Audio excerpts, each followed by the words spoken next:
Roger Federer opens his 2019 Wimbledon championships by dropping a set to somebody that no one's ever heard of. And Nick Kyrgios and Rafa Nadal both win their matches, meaning we're going to get that big match everyone was hoping for.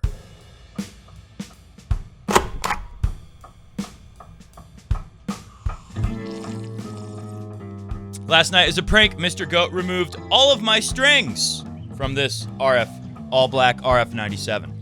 Today on the show, we'll talk about the biggest matches of the day, go through the draw a little bit, talk about what is to come. Of course, Nadal Kyrgios is the only thing to come that people will be talking about. We'll talk about Mats Wilander changing his mind over and over again. I got 3 different stories, quotes of Mats Wilander, and they all contradict each other. And at the end of the show, we'll go through a GQ article, actually, that just some interesting factoids about Wimbledon behind the scenes that you may have never heard of before. Only those things on today's very strict dictatorial edition of Coffee Break Tennis. I was watching Federer's press conference after the match, and I saw some comments saying, "Is Federer sick?" And I don't know if you can hear it in my voice. I'm actually not drinking coffee today. I'm drinking Throat Coat Lemon Echinacea Health Tea. Because, I woke up this morning, I felt a little run down. A lot of coffee break tennis, a lot of time on court, a lot of running around all over the place. It adds up, and I felt a little run down the last few days, and I woke up this morning, my throat very sore. I wonder if you can hear it in my voice, and I wonder if there's any truth to that. I will say, when I watched Federer's before the matches start press conference at Wimbledon, I thought he either seemed tired or irritated, like he didn't want to be there. And it didn't really cross my mind. Maybe he was dealing with a cold or something like that. So comment below if you've suspected the same thing, because that first set today, he came out looking very flat. He even said it himself. He couldn't get his legs working. I've seen some comments right here below on this show with the people saying, Federer, he's old. It finally happened. Even though he looked great on clay, he didn't look old there. Now he's old. Just like a few weeks later, he became old just like that. And I think... I don't think it's that. I think Roger played well enough in sets 2, 3, 4 to not worry, and he did some stuff that shows you, hey, here's a guy with the slice backhand, with the play at the net, the movement. I mean, he looked great moving after the first set. I thought this looks like a guy who can do a lot of things that most of the people in the draw can't do. Therefore, advantage Fed. But we've got a lot of opinions on how slow the court is from Mats Wilander and others as well. Other coaches have commented on the slow courts. Wilander thinks it'll help Federer now. A couple other coaches think that it will help Djokovic and Nadal. You comment below what you think of these slow courts. There's no denying it.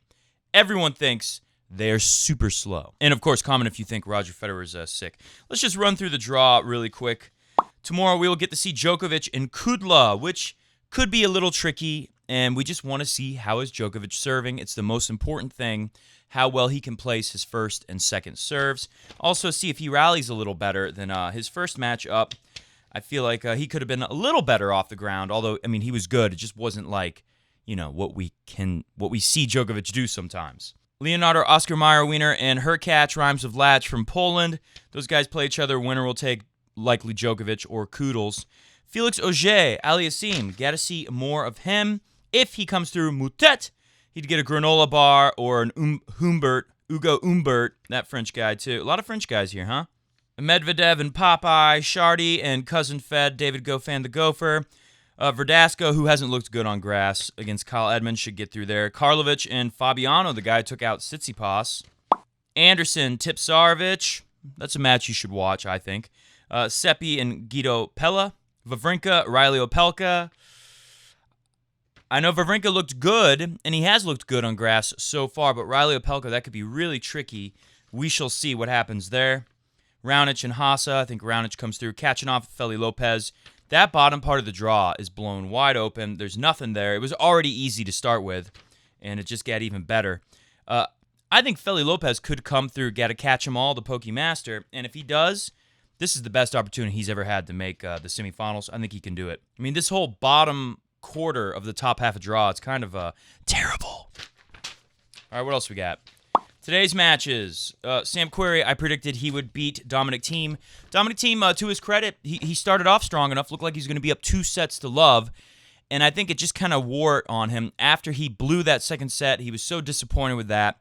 And then it starts to sink in. This is a place where you're not very comfortable moving and playing in general. It's not your favorite surface of your favorite tournament. And you're playing in the first round this guy who was just in the semifinals like last week, 2 years ago, whatever. It had to kind of weigh down on Dominic Thiem at that point, thinking this is a real uphill battle. Why me? Why? It's because of the seeding thing, the stupid seeding thing. If that enters your mind mid-match, you're screwed. It's over. So no shock there. Mr. Rubles, he looks better. I mean, he's a very talented next-gen guy who's had some horrible injury problems. And will he be able to get through Query? I mean, it's kind of a bad draw for him too. I think St. Query is going to enjoy himself for once in a while. It's been a while. Laszlo Jetta and Millman, that will be coming up. Gilles Simon, Tennis Sandgren, Fonini, and Fucsovics. Fonini looked pretty good. Right now, with the court playing so slow, the power game is nice if you're really on, which, by the way, I was listening to the ESPN folks, even I think Darren Cahill was in on the conversation, and they're looking at Federer's draw, and they say nothing about Berrettini. Nothing. They said, oh, this draw looks pretty easy. What about Berrettini? I watched his match the other day, and I guess it was today. You watch so many matches, you forget when what happened. He looked pretty good to me today. I did not see the first set against Aljaz Bedene, so I'm not sure what went wrong. I would like to, if we are going to get Federer and Matteo Berrettini in, I guess, the fourth round now, or the third round. Take a look at that real quick to be sure. Yeah, if we get that in the fourth round, you better believe I will go back and watch that first set and study what went wrong there. But Berrettini looked like the same deal I've seen this whole grass season with him. A great serving, powerful big forehand, very solid, not missing. Like I said, if you got the power game, it's going to work here, but you got to be prepared to knock down multiple shots, string the shots together, because the great movers will be able to get on top of you in the rally as soon as you start to screw up a little bit, or they'll at least force you to hit the extra shot. You hit a great shot, well, you got to hit one more. And sometimes you hit a great shot, and you don't feel like you should have to hit one more, and then you miss. And if you have my problem, Mr. Goat removing all my strings, you miss a lot of shots. Although Sam Querrey would have been all right when he saved set point in the second set, because all he hit was this right here. That's part of why Dominic Thiem went into meltdown mode after that and got bageled. So Berrettini looking good. He's got Bagdatis next. Bagdatis, remember, what was it, 07 or 06? 06 Green Court. He makes the final at the Australian Open. I think he goes on to have a semifinal run at Wimbledon that year. He's a guy who could play well on grass. This is his last tournament. He is retiring. Would love to see him take down Berrettini and then go to the fourth round and surrender to Roger Federer in straight sets. Schwartz comes through. Who did he play? Matthew Ebden, a guy who likes to serve and volley. Luca Puig. Well, like they were saying on ESPN, this draw looks really nice for Federer, minus Berrettini. We'll see if Berrettini gets through. I would be surprised if he doesn't. I also would be surprised if he comes out and plays incredible on center court against Roger Federer in that fourth round. So I still see Federer getting through here. But in just a moment, we'll talk about Federer's match today. Some people might be ready to throw Federer overboard. Nadal looked pretty good to me, but there were times in that match, some of the rallies. There was one particular point that sticks out in my mind for Nadal today where, Rafa hits the left hand forehand cross court to the Yuichi Sugita backhand, and it's just funny watching that ball not get very high, knowing that, anywhere else, even on a hard court, especially on a clay, the ball would be up really high, and Yuichi Sugita maybe would struggle a little bit, but instead, the ball doesn't get up very high. It sits in the strike zone. It's a little bit short. A lot of times, Rafa gets away with this. He hits a forehand a little bit short, but it's up high enough to where you can't just club it for a winner, and he stays alive in the rally.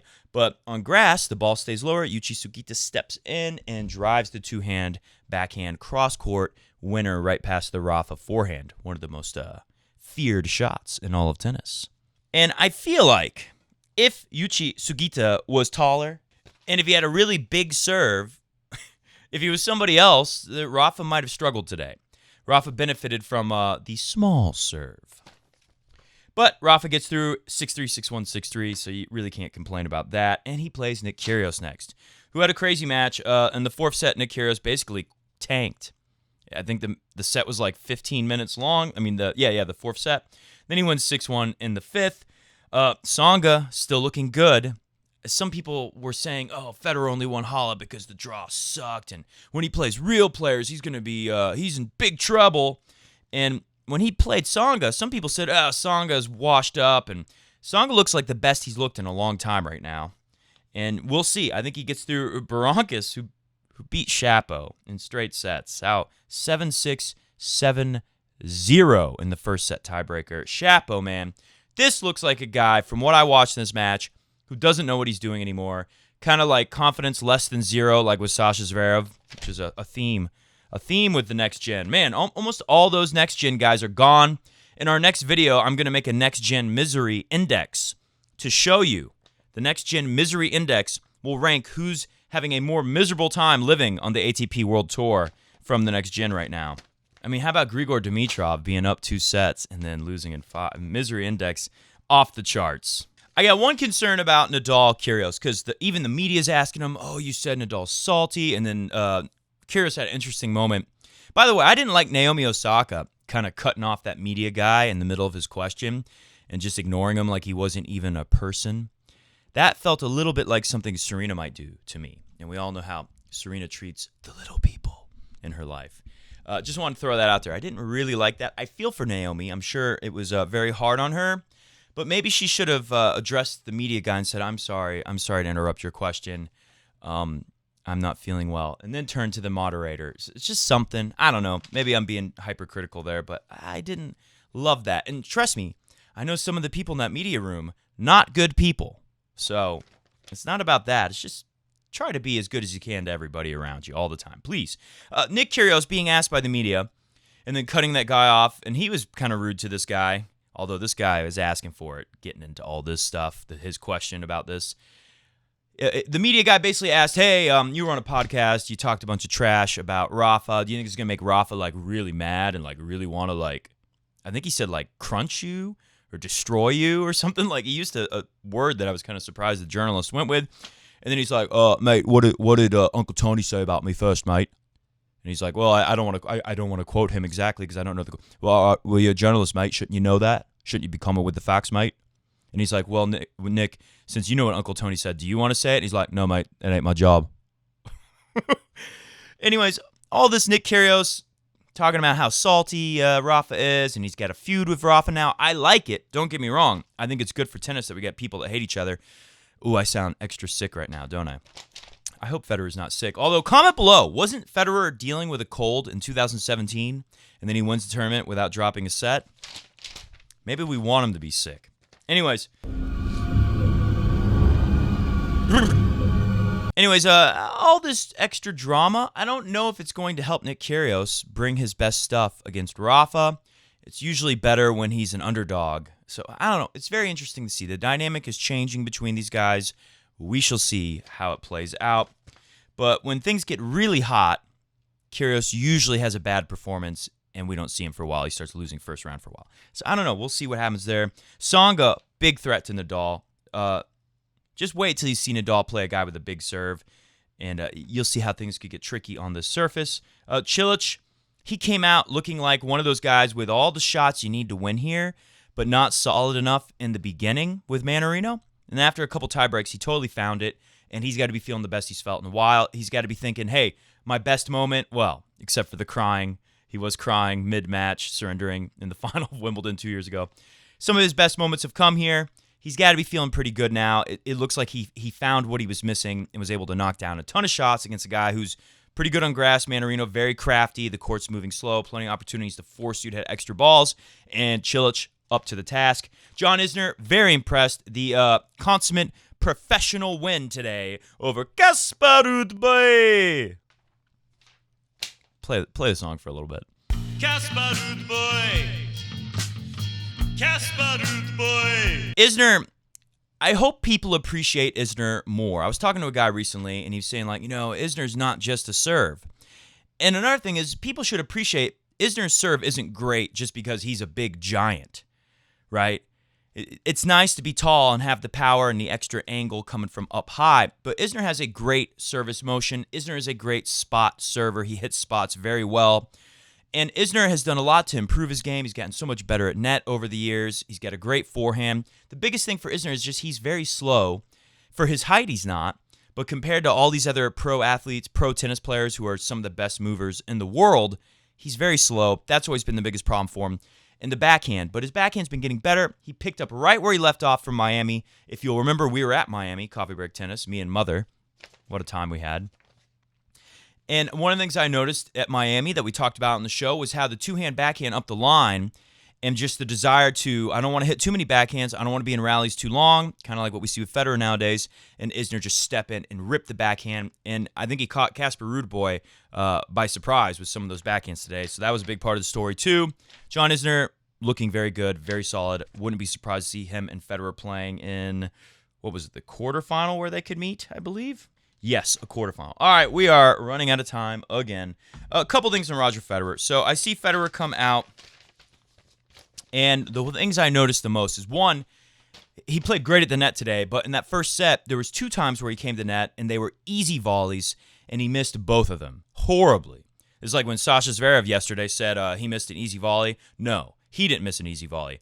Federer missed 2 easy volleys today. Those were truly easy volleys, especially for Federer, because he's a guy who can actually hit good volleys. So he missed 2 easy volleys, and he was missing on ground strokes. He wasn't moving as well. He was not hitting spots. Lloyd Harris, who's got a hell of a head of hair, he came out there, and he was swinging away. He was doing all the right stuff. He was hitting big shots. He was playing pretty consistent in that first set. And Federer said it himself, he was kind of shocked by how slow the court was playing. But as things went on, Federer really played well. So if you're worried about Federer, I wouldn't be too worried. Hopefully he's feeling all right, though, because he does sound a little bit the way I sound. A little weak in the voice right now. Maybe it's nothing. Maybe he's just, I don't know. Maybe he's conserving energy like a grizzly bear. Mats Wilander cast doubt over Roger Federer's hopes of adding to his major title haul. 2 stories from yesterday. They contradict. They're using the same quotes. One's from Reuters, one's from Tennis365.com. 7-time Grand Slam champion Mats Wilander has cast doubts over Roger's hopes of winning another Grand Slam, and he suspects the sands of time may finally be catching up to 37-year-old Roger Federer. But from Reuters, it says Wimbledon is Federer's best chance to win the 21st Slam.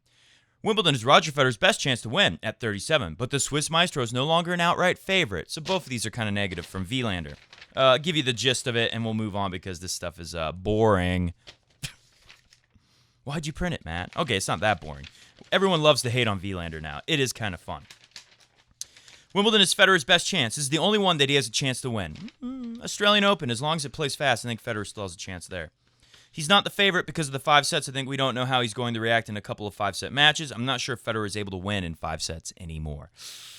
I would say it's Novak and Roger and Rafa, basically the same as always. I think Novak has a slight edge. All right, the other story from Tennis 365. Same stuff, but they took a more negative approach. And let's see what happens when we try this. Wow. Thanks, Mr. Goat.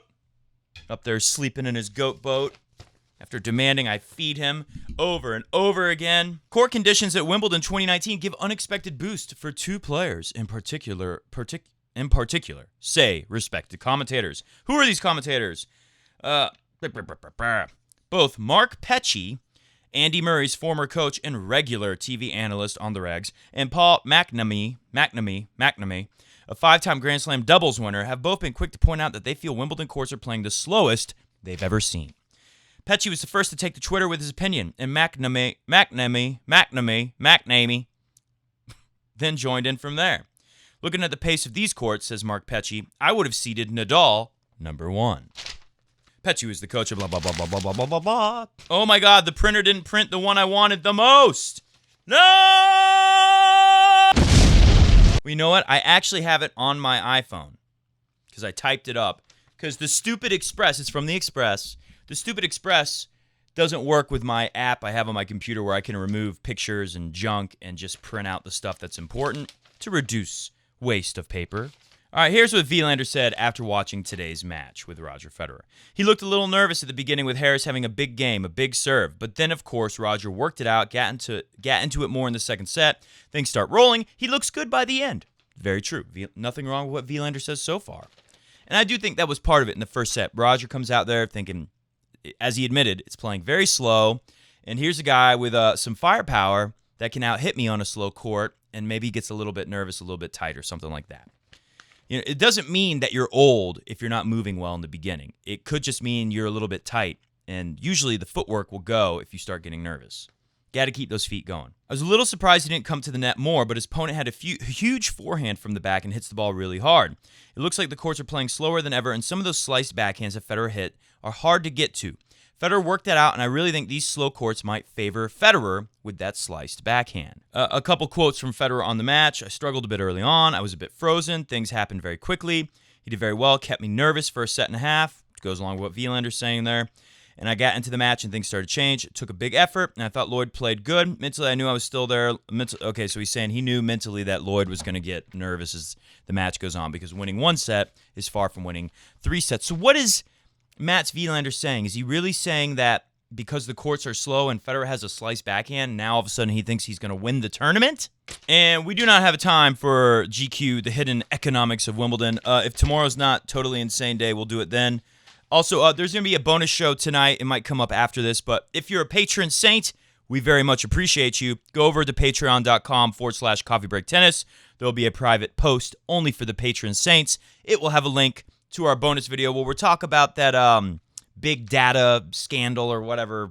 We'll dive deeper into that story, and we'll go over the hidden economics of Wimbledon for the patron saints in tonight's show. And maybe we'll revisit it tomorrow, but probably not. Things happen so fast. So much stuff happens. We'll probably have so much new stuff to talk about tomorrow that we won't have time. But maybe, who knows? We'll do our best. My final thought here on Wilander and can't hit the strings and Federer winning Wimbledon. The low bounce here and the slice and the court really taking the slice and the not just a lot of players can slice the backhand pretty well. Matteo Berrettini can get a lot of action on it. But Federer can knife it deep. Federer can float it to give himself time to get back to the middle of the court. And most importantly, Federer, and this is what Wielander's talking about when he says it's hard to get up to that thing, Federer can slice it low and short. It's hard to run up to a short ball, like a drop shot, right? Especially if it stays super low. So maybe what Wilander is saying here is the slow courts enable Roger Federer to stay in rallies longer and not be out hit, and just more chances to use the craftiness, to use the variety, and to hit things that are good enough to set himself up at the net. One thing we've seen Federer do on clay a lot, and today too, is hit something short, slow, and low, and then get to net and get someone to hit up and put that volley away like it's nothing. So if you're a Fed head out there, don't be worried too much. If you're a Rafa fan out there, don't be worried because Rafa looks very good as well.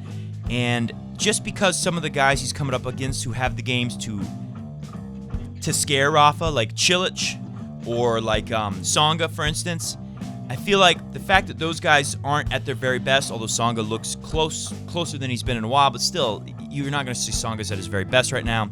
Cilic, he looks better than he has in a while, but still, the way these guys have struggled recently, I think Rafa has an edge over those guys, and I think we get a good shot at seeing Fadal. Let's hope Roger Federer gets some good rest and comes back looking even better. We'll be back tomorrow. Patron Saints, you'll see me soon enough. Well, you hear me. It'll be a bonus podcast. Enjoy it. See ya!